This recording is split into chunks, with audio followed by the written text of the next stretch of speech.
how do I deal with another very important problem? And the important problem here is, how can I do repetitive actions?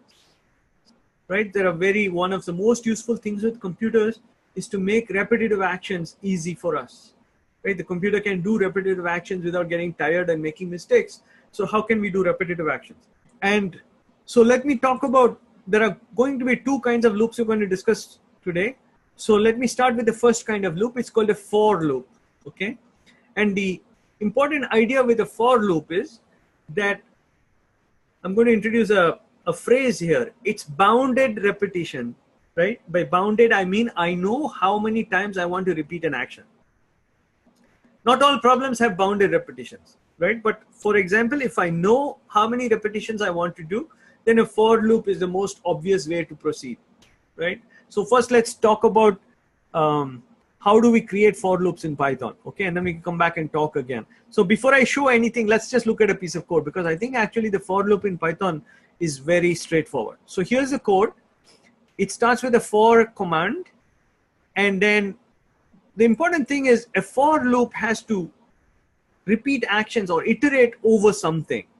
In this case, we have to iterate over a sequence of things, okay? In this particular case, this range operator actually, it's really, think of it as a function for now. Later I'll explain, it's not exactly a function, right? It's a generator and can generate a sequence. But what is important is the range operator will generate a sequence of numbers. It starts by default from 0 and ends at 4. Okay, so if I go from 0 to 4, so let me just run it and you'll see, right? So it goes from 0 to 4. But let me explain, why did this output come out, right? This output came out because range created 5 values, but starts from 0. So this is another important location of bugs for many programs. And it also is a little difficult thing for people, because we almost always start counting from 1. And Python by default starts counting from 0. So many things in Python start from 0. So you always have to remember that if I want 5 elements, I should go up to 4, right? So range actually starts from 0 and ends 1 less than the number you specify. So I repeat again, by default, it starts from 0 and ends 1 less than. So whenever you specify a range, basically there are 3 values, right? So I say this, there's a start value and a stop value, and then there's a step value, right? That means I go from 0 to 1. The step size is 1. Okay, you can control all these 3 values. So I want you to start thinking. So I'm going to just write it here. There are 3 values that we need to have in our mind always, right? When we want to do some kind of repetitive action. What value do I start from? What value do I stop at? And each step is how large, right?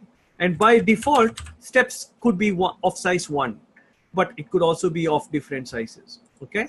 Now, what happens in this construct is every time the range operator is called by the for loop and says, what's the next value in your range? And that value gets put into this variable I, right? And then it goes into the for loop. Now, notice how all Python constructs, after the for condition, I have to put a colon and then indent it, right? By now we are getting used to this indentation idea. And then here you can put as many comments as you want, right? If you wanted to print 5 times, you could put print 5 times. If you want to do something else, you can do whatever you want. This is the body of the for loop. This is where the heavy lifting is done. Whatever action you want to do, you define the action here. And it will get repeated as many times as the range specifies, right? So for example, if I wanted to start, so immediate question is, if I wanted to start from 1 and not from 0, what would I do? Well, I could specify start from 1. And if I run it, you see it went from 1, but notice that it doesn't include 5, right? It only goes up to 4. So if you really wanted to get 5 numbers, you really have to remember to make it 6. And then you'll get 1 to 5, okay? And it goes in steps of 1, but I could have gone in steps of 2. So then if I specify steps of 2 here, you see I get the odd numbers. So I repeat one more time. Range takes 3 values: start, stop, step. And maybe for a few days or for the next couple of weeks, you can always think of this triple: start, stop, step. It's a very useful thing. You'll see it in many places. And by default, the start is 0. The stop is 1 less than the number specified. and the step is 1 by default, and you can change them as you need.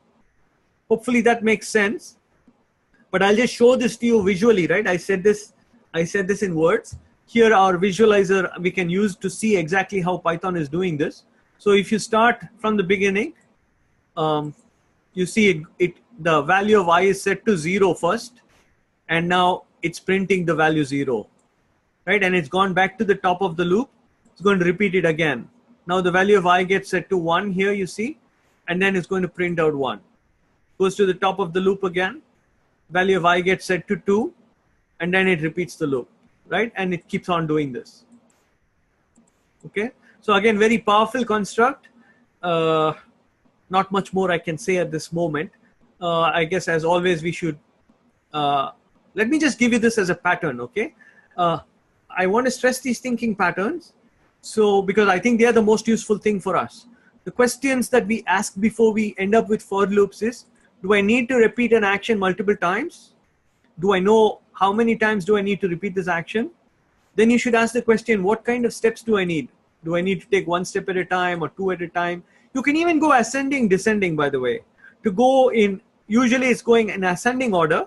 To go in descending order, so let me just show you that quickly. To go in descending order, all you have to do is put -1, which is kind of counterintuitive, I guess, but it definitely works, right? So for example, here, for I in range, if I put the steps as -1 here, you just notice I've taken the steps to be negative. It will start. Hey, guys, start will be 6, I guess. Yeah. Start end. Yeah. So we should flip. Yeah, start has to be 6. Yeah, sorry. Okay, there you go. So again, so you can actually iterate in the negative direction too, right? Okay, so what else? What kind of steps do I need? What do I need to do in each step, right? In general, you have to understand what perform action actually means. And then once you've answered all these questions, you can write the for loop. So you can use this as a thinking pattern, and it's very useful to solve many problems.